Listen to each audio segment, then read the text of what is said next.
Beginning with the end in mind. What does that mean to you? Sorry. I know that we've talked about this and I should feel like I should have like a really good answer right now, and I don't. Just beginning with the end in mind means that you have a destination or a goal. And instead of doing things, you're working towards something. Yeah. This topic of conversation started yesterday. Yes, because that's when we were driving into town.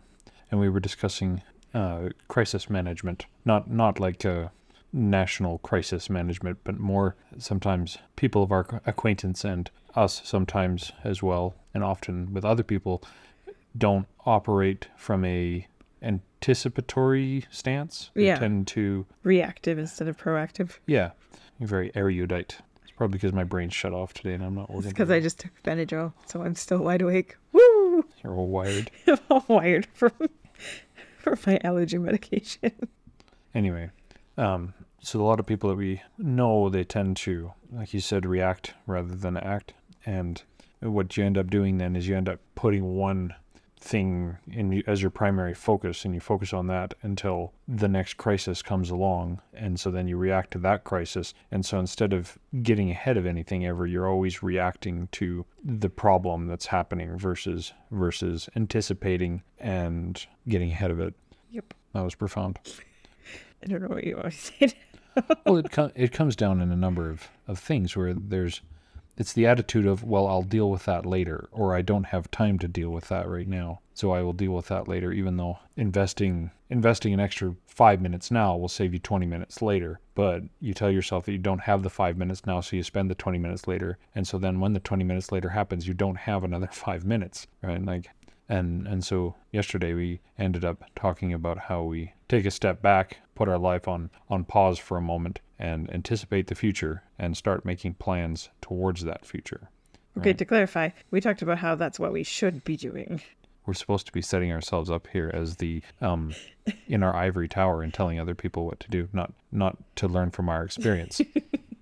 Yeah, no, I do think, I think it's something we are working on and we're getting better at. But to some degree, when we were just talking about it, I think that's part of, I don't want to rag on public schools, but that's the way that we were taught to do things. Because at school, you do have your routines and things and you plan ahead, but it's always crisis management there too. And the way that schools particularly are now, when you don't have enough help and resources and all of that stuff, you're just constantly in crisis management mode. And you're just trying to keep everybody from destruction. And I think for me, I was raised in that environment because my dad's a teacher as well. And so I very much gravitate towards that style of doing things of just, okay, well, we don't have to deal with that yet. So let's deal with what's pressing and immediate right now. And not necessarily, I don't think that until we have been starting to try and begin with the end in mind. And I guess, that's something we've been doing for a few years because we read the books a few years ago. And I say a lot. That's okay. Lots of people say But my way of thinking is that it's gone. My train has left the tracks and exited the building. Just thinking about how when we're constantly jumping from that crisis to crisis mode, your body is also in stress mode all the time. And you don't make good decisions. And to some degree, it's also parenting, right? Because from the day that baby is born, you're in crisis mode. Yeah, there's definitely a lot more crises going on when you have kids, that's for sure. And ones that I don't think we were prepared for, or I think it's better now. There's more talk about things, but I don't know. I don't feel like either one of us had any idea what we were doing when we brought our one home. We missed that day on the parent licensing exam before we were allowed to have children. Did we ever? I think we actually missed the whole course. But anyway, I think what we tend to do a lot is, there's the talk that we listened to a few years ago now, good, better, best. Right? It applies to more than just what that particular talk was talking about. There's always good things to be doing, but then there's also better things to be doing, and then there's the best thing to do. And there is really only one, the best. There might be lots of good things, and there might be lots of better things, but there is only one, the best. So I was listening to the Greg McEwen podcast today, and he was, it was a back episode, so I don't remember what day it was, but anyway, he talks a lot about saying no. And he was quoting Steve Jobs, the Apple dude, and he was saying that... Apple dude? Yeah, he's famous for apples for some, I think. Anyway, he says there's this a misquoted or a misinterpreted thing that Steve Jobs said, and Steve Jobs was quoted as having said, you have to have a 1,000 ideas before you can have a great idea, right? And so everybody says, well, you got to keep trying all these different ideas and iterate all these different ideas until you get the great idea. But Greg McKeown, he flipped that around and he said, what you have to do is you have to say no to 1,000 ideas before you get the perfect idea. Oh.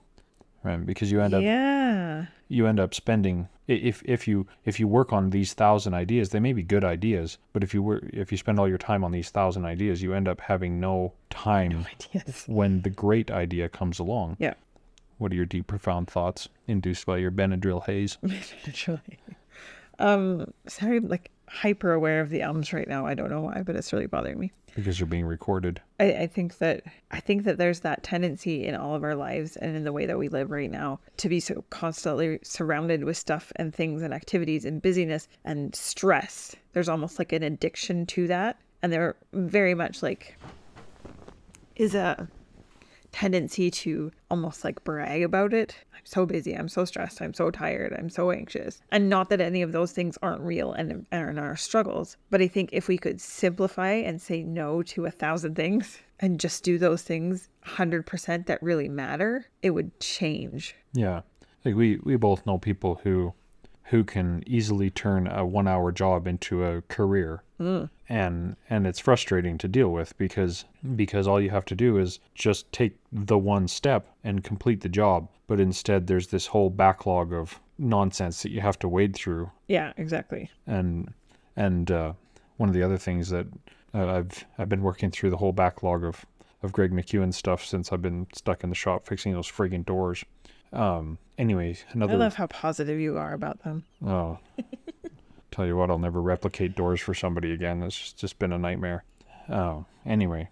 That's an example of jumping from crisis to crisis. Yes, well, very it's a much crisis so. Management project. Well, and that's kind of why I've been thinking about it here recently, though, is because of the fact that, I mean, I'm on disability. You're not working because we're homeschooling our kids, and jobs aren't materializing apparently for either one of us. But fortunately, there is some money coming in from my disability insurance, but money's tight, right? And so when I have these jobs that are coming up and they're not paying great, but they're paying, that's a good thing. And I'm wondering if it would be better or best for me to say no to the $200 or the $500 job and create the thing that I actually want to create, something that I actually have some passion for, versus crisis management of feeling compelled into having to do this in order to bring in the extra income, when in the long run, my 5-minute investment here is actually a tenfold payoff in the future. Mm-hmm. That makes sense? Yeah, no, I get it.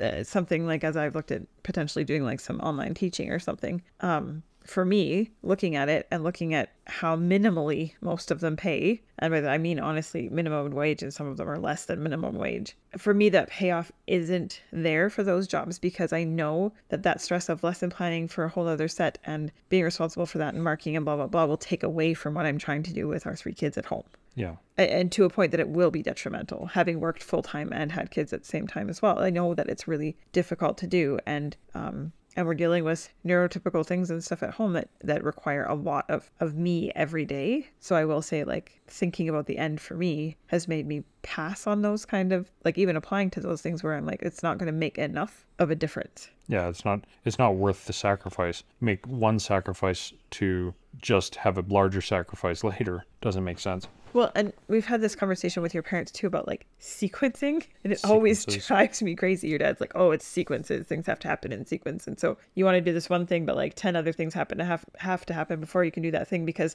all of those 10 things weren't a crisis situation yet. Yeah, and so they're up until they are a crisis situation. But the thing number 11 that is a crisis now can't be done because, and so it just makes everything so much worse and so frustrating. And I think that's where you get a lot of tension and frustration and relationship breakdowns, because those things weren't done before. Yeah.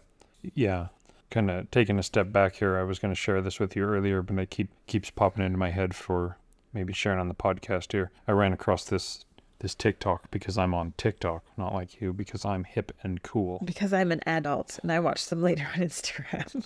I'm gonna play it volume. Here. Yeah, I know that. Okay. I got to turn it up so it can be on the recording too. Okay. Not all storms come to disrupt your life. Some come to clear your path. Not every difficult situation is there to mess up your life. Some challenges actually show up to make your way forward clearer. Not all storms come to disrupt your life. Yeah. Yeah. Anyway, I hope that came through clear and it wasn't too irritating on the microphone. But I thought it was interesting that not all challenges in life come to make your life miserable. Some of them come to make your way clear. And that's where I'm wondering, just talking about crisis management here, is are we really managing crises, or are we being distracted from the best thing by things that are good or better maybe, but ultimately are not long-term beneficial? Does that make sense?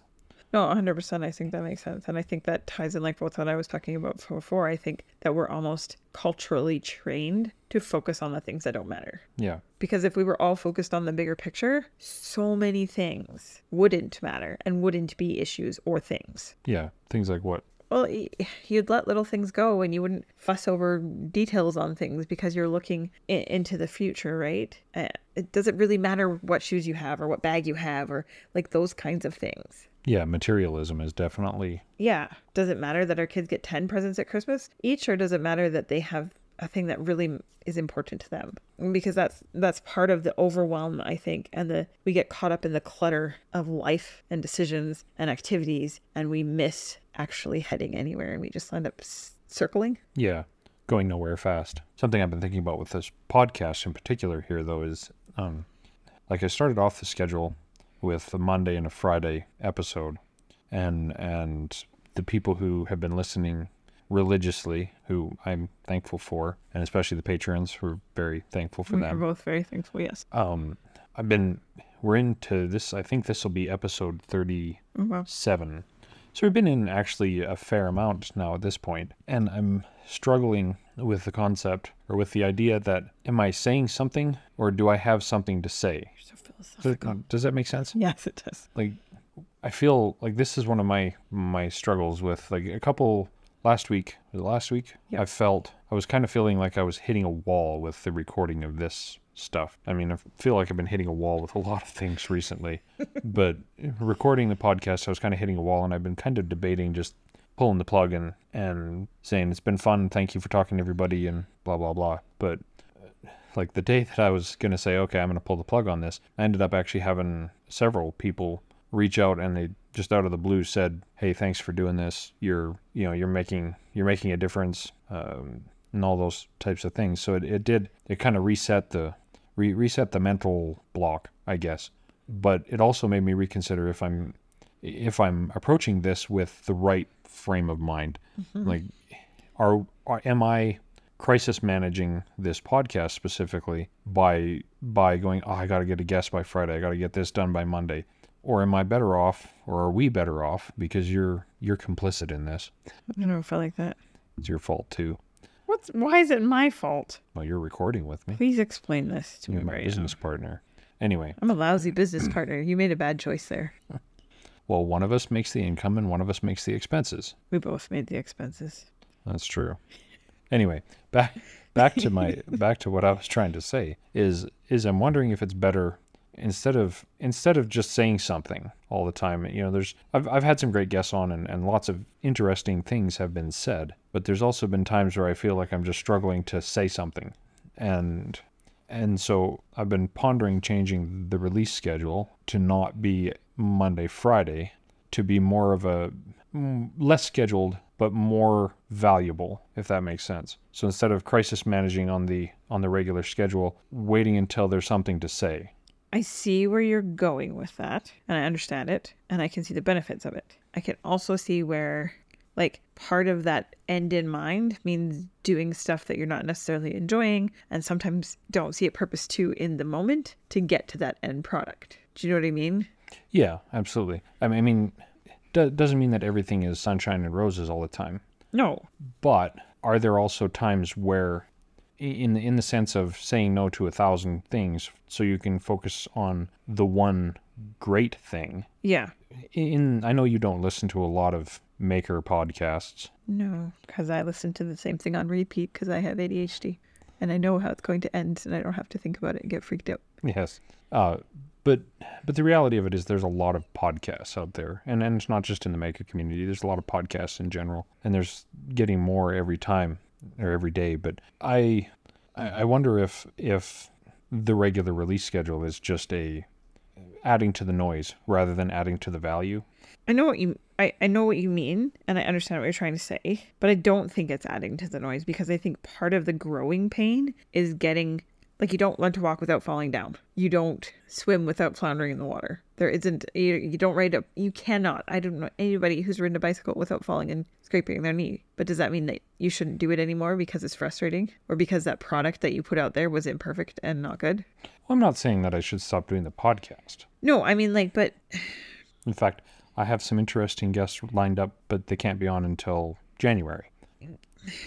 I'm trying to get, I think with growth comes times in your life, like that quote that you said, there's going to be the challenges to make it through. And so sometimes you have to put something out there that maybe isn't your best foot forward or whatever, because you need to put something out there. Mm-hmm. Like, I've started doing a lot more painting lately. I don't know if, and a lot of what I'm realizing is I stopped because I wasn't perfect at every painting. And I felt a bit like, well, is there a point in doing this if it's not going to be kind of like what you were saying, like, am I just painting because I feel like I should be painting, versus am I painting because it's a passionate picture of something I'm so wanting to capture this moment? And I think a lot of what I'm learning, and I don't necessarily listen to a lot of podcasts, but I've been following a lot of watercolor artists, and a lot of things that I've been learning is it's just getting something out there. It's not about the perfection of what you present, or necessarily even that you're feeling passionate about doing something right now. It's about, hey, let's just get something down on the paper today, because it's training those pathways in your brain and the muscle memory to get you to that end goal. Uh-huh.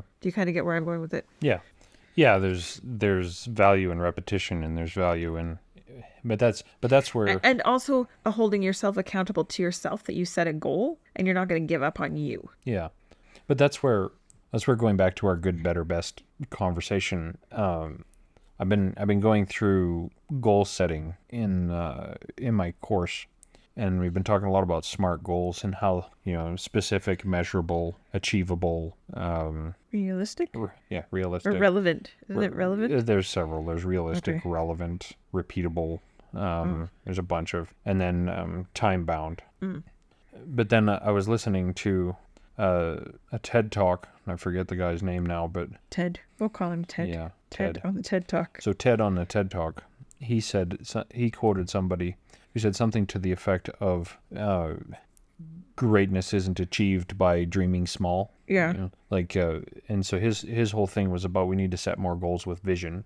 And that's what kind of I started agree. sending me down the whole begin with the end in mind thought train. Mm-hmm. Because it's easy to make a SMART goal, like Yep. a specific goal to pick up a rock and set the rock down every day for a month is a specific, measurable, achievable, realistic, and time-bound goal. That's a SMART goal. But in the reality of the fact, it's a dumb goal unless you have a vision behind it. Mm-hmm. Right? Like, if you're picking up and putting down the rock for the health benefits of it, or for some beneficial goal, Yeah. then it has relevance, and you're more motivated to do it. Another goal model that we talked about was SAVE. So again, it's specific and achievable, but the other two are valuable and elevating. So we're more motivated to achieve a valuable goal or an elevated goal more so than we are some random, repetitive goal. Do you know what I'm saying? Kind of. And so these valuable goals are something that improves society or the people around you, and then elevated or something that improves yourself is kind of the basic concept of it. But that's where, for me, a SMART goal or a vision goal would be the stairs, right? And a SMART goal would be the steps on the stairs, like the individual treads.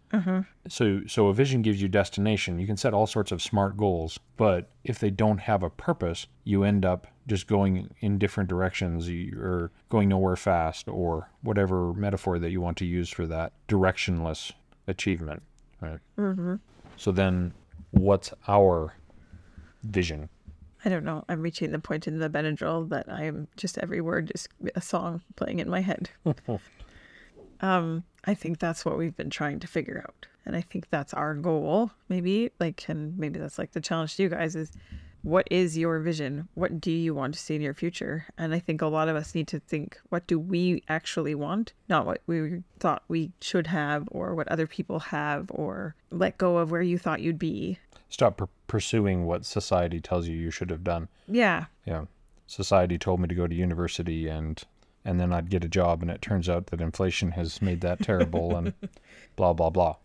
Yeah, well, it's like that thing I sent you. Millennials were the first generation to have like super high post-secondary rate. And at the same time, we're like the least wealthy that's struggling the most mentally and in lots of ways. And I think a lot of that comes from that crisis management. You're just constantly, and I think that's where I mean, like with school too, I don't, and take this from my perspective, I'm definitely a natural propensity towards putting things off because they scare me or worry me or feel too big until I have to rush and write that paper the night before it's due. And I was good at it because I'm pretty sure I do have ADHD, and that dopamine hit and we had a great time and I did well. And I think for lots of people with or without ADHD now, we're so used to that instant gratification and that instant reward, and we were trained on a reward system. So now, well, there's no reward if I don't empty the dishwasher. If I empty the dishwasher, I don't get a reward. Nobody's going to praise me or give me a sticker or a treat for doing the dishwasher. I mean, there is the reward of, yay, it's empty and I don't have to deal with 30 dishes, but there really isn't a purpose in the way that I was raised to do things for that management of things. And so now finding that intrinsic end in mind, that changes how you do things. And I found myself thinking more like, today I think I ran the dishwasher 5 times because I made bread and we had all our meals are made at home, and so I use the dishwasher a lot. And I thought about that at the end of today, and I thought, me 5 years ago, I would have let everything build up till the end of the day. Yeah. I really would have, because the dishwasher got ran at the end of the day. That's when you did it. And today, every time I did something, I cleaned up and did the dishes, because I realized that running the dishwasher 5 times a day is a lot less stressful to me than coming into the kitchen filled with things and then I just walk out because it's overwhelming and it's become a crisis. Yeah. So it's like a little thing, but it's a crisis management thing for me.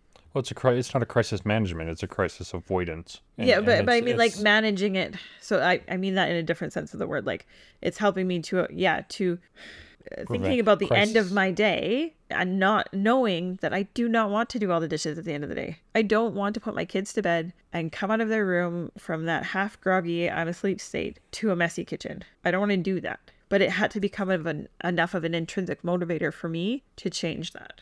When I think there's a certain level of has to become a self-awareness development as well, because that's the problem with being in constant crisis state. And whether it's big crises or little crises, everything's a crisis. If everything's a crisis, then your emotions are high, and high emotions equal low intelligence. And so the problem with a crisis management operating mentality is that you're constantly in a high stress, high emotion environment. And so you're constantly making poorer decisions. And as a result, it's a self-feeding cycle of crisis generation, which turns into crisis management, which turns into crisis generation, which turns into crisis management. And that's where you just get stuck in that endless loop, and your health declines mentally, physically, because you're just stuck in this constant putting out one fire for another. And I mean, honestly, having a toddler is constant crisis management. Yeah, sometimes quite literally putting out fires. Thankfully, not literal fires, but literal. I mean, somehow she had a Sharpie today. I don't know where she got that from, but she had it. And they're just like, it's constant. It really is those, you look at your toddler, you take a bite of cereal, look back at your toddler, and suddenly they're naked streaking across the house with a balloon and a marker that you're like, what happened? Yeah. Well, I mean, the last toddler we had, she stuck the end of that Apple charging cord in the plug. Yep. She blew that plug up. Yeah. That was almost a literal fire. That was almost a literal fire. She also dumped all my makeup in the toilet. Do you remember that? I don't remember that one. Yeah, she dumped all my makeup in the toilet. Oh, yes, I do remember that. Yep. The memories you have as a parent, like there's many things that you never think that you're going to say before you have kids. And I guess she did. She did paint the toilet with the makeup before she dumped it in the toilet. it was very thoughtful of her. But yes, things I never thought I would say, like, where are your underwear? Like, why is this an issue? Well, Yeah. why does flushing the toilet scare you? Oh my word. If anybody has the answer to that, that would be great. Yep. Why does using your toilet and not scary, but mommy's toilet is fine? Yeah, that's another annoyance. Got 3 bathrooms in our house, and ours is the only one that gets used. That's not true. Our son does use his own bathroom, Yeah, that's true. but the little girls want to always be in ours. Anyway, But that section has been parent talk. Parent talk is you're going to be in crisis management, but I think that's where kind of like for me starting to learn to navigate those preventable crises like the dishes and putting our shoes away and hanging our keys up in the same spot and those kinds of things that are a struggle for me naturally. If I can get them to habit mode and automated mode, then, and that was a Greg McEwen podcast that I was listening to the last time. It helps me to free up that space so I can navigate around those other things like the toddler with no pants on. Yeah. Well, and that's where, beginning with the end in mind, when you make a decision once and say, this is the decision I'm always going to make, once that becomes a habit, you don't have to think about it anymore. And that's out of your mental realm. Yep. So if it's some things, it's more difficult for some people in this house to hang their keys up on the key rack than it is for others. And so, but once that habit is established, then when you need keys, you know where the keys are. Yeah. Or the year before, I decided to make the switch from I'm paying my bills every month so I can watch our bills to doing automatic payments. And then checking on them. And it's always good to check on them, but I don't have to have the mental space anymore of remembering it's the 15th. I need to look at the bank account to make sure that I've paid it before it's overdue or blah, blah, blah. So that's become automated. I've leveraged automation to take mental load off of my head. Yeah. And as we develop those habits based on having that end goal in mind, then we begin to increase our ability to pursue those goals without actually having to put more effort in because we have more time, we have more mental space, our emotions are lower, our intelligence is higher, and we can be more efficient. Yep. And I think it spreads into all aspects of your life. It does. In the same way a messy closet may not affect your work life in a logical way, but it does because there's that mental background in your head. Yeah. And yeah, I struggle with organization, but I sleep so much better if our bedroom is cleaned. Yeah. And so for me, one of the things like messy closet, I don't even bring clothes into our bedroom to get changed. I have to do it in our closet where the laundry hampers are and where the clothes are, because then that keeps that there. If I start bringing it out here, the chair will get covered in clothes and it'll become a crisis that I have to deal with at some point. Yeah, and that's where we're fortunate to have a large walk-in closet and We have not ensuite and always had stuff. that, so We haven't, and that's how we know that the chair gets covered. Yeah. But it could get covered here too if I didn't make those. yeah, you make the decision of this is where It I'm had going to to become get a habit dressed. because when we first moved into this house, it still happened, right? Like I had to change that habit pattern, and it's hard, and change is hard, and finding that end goal and that motivation is not easy, and pushing through when things are in that stage of I don't see any progress is really hard. And I guess that's kind of what I was meaning before. Sometimes you have to do it without seeing the progress because you don't get to the end of the path by stopping in the middle of it. yeah, and like how sometimes you're walking and the hill is so imperceptible that until you get to the top and look down, you have no idea how tall it was that you just climbed. Yeah, and that's where like a 2% grade is almost imperceptible, but over 100 kilometers you've gone up too. Yeah, and that's huge. And I think right now for a lot of us, we're on this imperceptible part of our journey.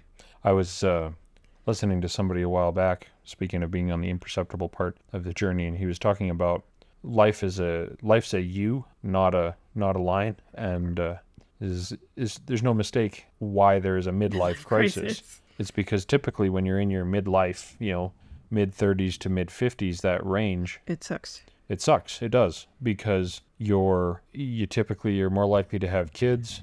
You've been working for X amount of time. At this point, you're in the middle of your career. You're developing in different ways. You haven't got to the end goal yet, and life has beat the exuberance of youth out of you at this point, and so now you're in the slog of it. But typically, as you progress through that, things get better. It's like every other, climbing the mountain with the boy when he was little.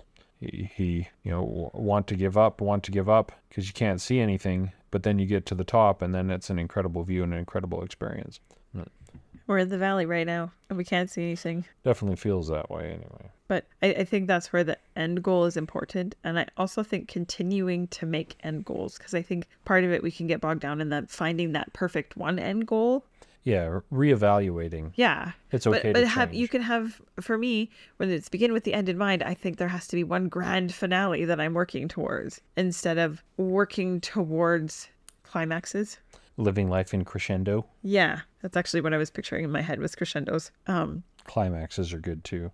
But like working towards, because you can have more than one crescendo, right? Songs are filled with them, and there's going to be times of sforzando, and there's going to be times of where it's so quiet or nothing, you can hardly hear anything, and you feel like it's over, but it isn't. It's going to ebb and flow. Look at all of these metaphors mixing, musical metaphors that are. And so I think that's the key, like for us and for our family and for hopefully some of you out there, is to set those goals that'll help you move forward to the bigger picture, to the end goals that you have. And I think for me, I have to stop thinking end goal and think end goals, and know that we're just going to keep making those end goals until we die. It's not that right now I'm making my goal for death. Yeah. When I achieve this, then I can die. Yeah. But I think we've seen that a lot with you being the youngest sibling. We've seen it in your older siblings who have they began with the end in mind. They did a great career, but then there's nothing beyond that. Yeah. And then you struggle because. Yeah. Well, and yeah, we see that in lots of people where, all the people that we know that got divorced this summer. Oh man. Like how many people do we know that got divorced this summer that have been married for 20 plus years? 4 couples, I think. Yeah. And I think it's because two things. Maybe they've got to their end and now they don't have a path forward, and so the path diverges, or they've took different paths completely. Yeah, and I think it's sad to see, like, there's been a lot of people over the last few years that we've seen grow apart and things like that. And not that there isn't instances where that's like the best thing for the relationship and for the kids and for whatever. But I think that's part of it. Part of what we need to communicate between each other if you're in a relationship, and have more goals to work towards, because otherwise, yeah, you do grow apart and it does become unhealthy, because growth requires change. Yeah, it does. On both parts. Yeah. And I think in lots of instances, hearing the sides that I've heard, it was unwillingness for change, unwillingness for growth on both, or one side at least, where it made it just impossible to get that next end. Yeah. I think what I've been thinking of the last couple of minutes here is maybe we need to change from setting end goals to setting progress goals, because the vision is endless progress, right? Is to not stop progressing. That's the vision. But then when we say end goal, that implies that there is a stopping point. Yeah.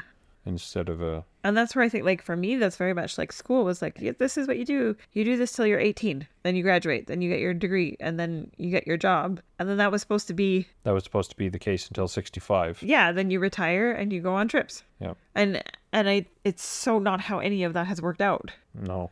It's been difficult for me to pivot from that. And I fully admit it. And to not feel I've done something wrong because it didn't turn out that way, or somebody wants to hurt me, or like any of those things, but to be able to look at it and be like, okay, let's change direction. Let's find joy in something else, in a different way of being, in a different way of seeing, in something else. Yeah, in a different progress. Yeah. Anyway. This has been really long. Sorry. You're going to have to edit. No, it'll shrink down. We'll cut out some of the silences. And my ums? No, we'll leave those in. Okay. I don't want to edit it that much. But anyway. Do you have any parting words of wisdom? Begin with the end in mind. But don't be scared of the end, if that makes sense. Yeah. Do you want to say thank you to the patrons? Thank you to the patrons. We really appreciate you. I really do. And all of you who are listening, we really appreciate you. If you could leave a review, that would be helpful. Ooh, good call out. Yeah. there's definitely more people listening than there are patrons. So we do grateful to all the people who are listening. And if you Yeah. If you could just leave a review so that it starts to bump it and it gets seen by a few more people, that would be awesome. And if you have any questions, you can send them to you. at questions@workshoptherapypodcast.com. Yep. And you could share the show. That would be very, That'd very be helpful. awesome. I always enjoy seeing people share it and tagging my social media in it. And we do, like, honestly think about the people who are listening when we are thinking about these. I know they could probably seem a little, like, ranty and self-centered maybe, but Well, it's just because I'm ranty and self-centered. no, you're not. You're a great But I person. think I really hope something helps. Yeah, I do Genuinely. legitimately appreciate, we legitimately appreciate the feedback that we get Yes, we when people say, hey, this meant something. Yep. Because the reality of it is this does take a significant amount of time to do and financial resources to pay for software and hosting and all of that jazz. But when people do reach out and say, hey, this meant something to me, it is meaningful. I was going to say something else and the train derailed. And you're not even on Benadryl. No. Oh, hammer. That's what it was. Nail. No, has nothing to do with the nail. Making a little brass hammer. That's what I got the brass for. I think I talked to you about this. I don't know. I'm singing If I Had a Hammer in my head now. See, unlike most people on Benadryl who go to sleep, my wife here gets wired and Oh, yes, I do. it's like she's doing speed or something. Anyway, so I'm making hammers. I'm making 3, Here it goes again. maybe 4 hammers. And one of them is going to be given away to a patron. So those of you who want the hammer and aren't on Patreon, you can join there. I've actually had a few people reach out about them because I have made tools in the past, but I've had a couple people reach out about them and ask if I was going to make some to sell. So I'm considering that, but we'll see how the prototypes turn out. And if there is a response there, I might make some more, but we'll see. How much joy you find in the process. Exactly. How much joy I find in the process. So what's your end goal for this? Begin with the end in mind. My end goal for making the hammers is I go down these rabbit holes of wanting to make a tool. Yep. And so I make the tool and I get it out of my head. And then you move on to the next thing. And then I move on to the next thing because I have ADHD. Uh-huh. But And it's now no longer giving you a dopamine hit to create it because you already did. yes, speaking of getting rambly, we should probably wrap up now. So thank you for listening, everyone. And Hammer giveaway. hammer giveaway on Patreon. And leave a review. Maybe you could give me a little hammer that says it's mine. And then no one could leave it alone so I know where my little hammer is because my flowered one has gone missing again. I didn't do anything with the flowered hammer. How about I clean up one of the hammers from your grandpa and great grandpa, That would be great. and then or Owen can do that. I would like that very much. Okay. Good mental health. Shall we stop rambling? Mm-hmm. Shall we say goodbye? Goodbye. Good mental health. Goodbye.